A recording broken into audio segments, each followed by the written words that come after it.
Thank you, Sheena. Now to the latest on the dispute between hospital officials and union workers at two of Rhode Island's largest hospitals. Today, Rhode Island Hospital filed unfair labor practice claims against UNAP, and then the union fired back, filing an unfair labor practice claim of its own against the hospital. Eyewitness News anchor Caroline Goggin joins us now from the newsroom with these new developments. Caroline? Well, Steve and Shannon, negotiations between both sides are set to continue next week after talks last night did not result in a deal. Now, the hospital told us today that those talks were, quote, productive, but today's developments indicate that tensions between both sides remain high.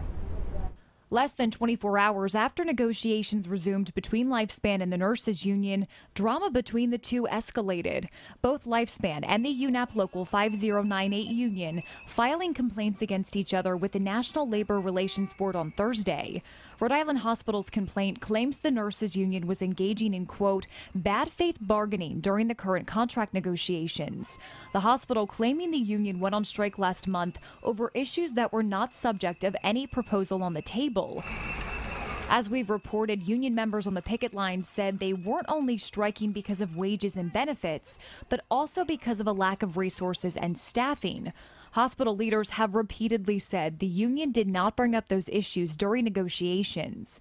On Thursday, not long after we learned Lifespan was filing its complaint, UNAP fired back, accusing the hospital of implementing changes after the strike, saying it deliberately targeted members of the union who were active in the strike. Union counsel telling us, quote, the hospital knew ahead of time that we intended to file charges this morning, and looks as if Lifespan filed charges to distract the public's attention from their own unlawful conduct.